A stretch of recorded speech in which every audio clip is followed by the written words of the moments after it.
Assalamualaikum warahmatullahi wabarakatuh. Hey, selamat pagi. Sebelumnya, kami mengucapkan terima kasih kepada teman-teman yang telah menyempatkan waktunya untuk menonton video dari kami pada pagi hari ini. Karena tak kenal maka tak sayang, maka izinkanlah kami memperkenalkan diri kami sebagai kelompok 5 dalam mata kuliah Hukum Perdata Indonesia yang dibimbing oleh Bapak Muhammad Amin SHI MH.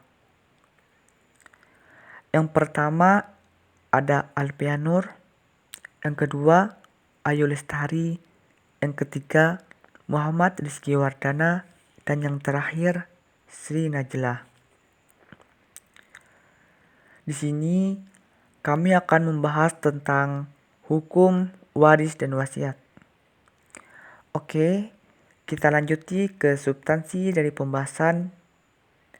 Tolong disimak dengan teliti ya kawan-kawan. Pertama, yaitu hukum waris.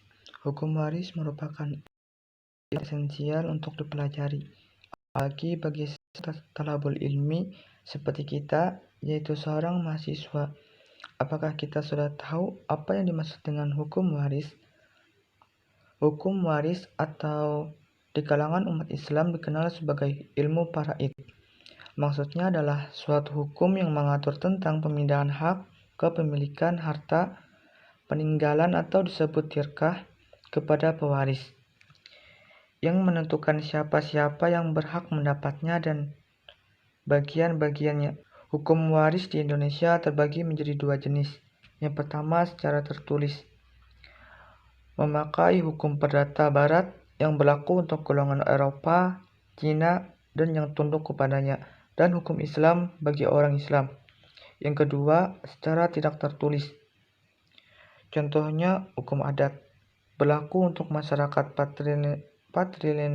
matrilineal dan komunitas yang menerima putusan Mahkamah Agung. Mengenai hukum yang mengatur tentang pewarisan di Indonesia dapat dijabarkan sebagai berikut. A. Hukum waris barat. Hukum waris barat ini diatur untuk non-Islam dan diatur dalam buku kedua tentang keberadaan Kitab Undang-Undang Hukum Perdata. B. Hukum waris Islam. Menurut hukum waris Islam, ada 3 syarat agar pewarisan dinyatakan ada, sehingga dapat memberikan hak kepada seseorang atau ahli waris untuk menerima warisan. Pertama, orang yang mewariskan atau pewaris telah meninggal dunia, dan dapat dibuktikan secara hukum bahwa dia telah meninggal dunia. Kedua, orang yang mewarisi atau ahli waris masih hidup pada saat orang yang mewariskan meninggal dunia. Ketiga, orang yang mewariskan dan mewarisi memiliki hubungan. C. Hukum waris adat. Hukum waris adat adalah keseluruhan peraturan hukum dan petunjuk-petunjuk adat yang mengatur tentang peralihan maupun penerusan harta warisan dengan segala akibatnya, baik dilakukan semasa pewaris masih hidup maupun sesudah meninggal dunia. Teori penyelesaian sengketa di Indonesia. Setelah menelaah beberapa teori, maka teori yang sesuai dan sering digunakan dalam penyelesaian sengketa waris di Indonesia adalah sebagai berikut. 1. Teori reseptif. Teori ini menempatkan hukum adat sebagai sistem yang diterapkan dan bekerja dalam masyarakat, sedangkan hukum Islam dianggap hanya sebagai sistem yang bersifat teoritis. Walaupun pada kenyataannya mayoritas masyarakat adat tersebut beragama Islam. Kedua, grand teori atau teori islah atau mendamaikan. Secara istilah, teori islah dapat diartikan sebagai suatu perbuatan yang terpuji dalam kaitannya dengan perilaku manusia. Menurut ulama fikih, kata islah ini diartikan sebagai perdamaian, yang perjanjian yang ditetapkan untuk menghilangkan persengketaan di antara manusia yang bertikai, baik itu individu maupun berkelompok.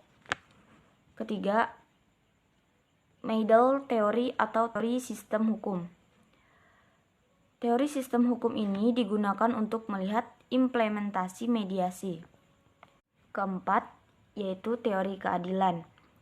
Menurut Aristoteles, teori keadilan ini bisa dibagi ke dalam 5 jenis, yaitu 1.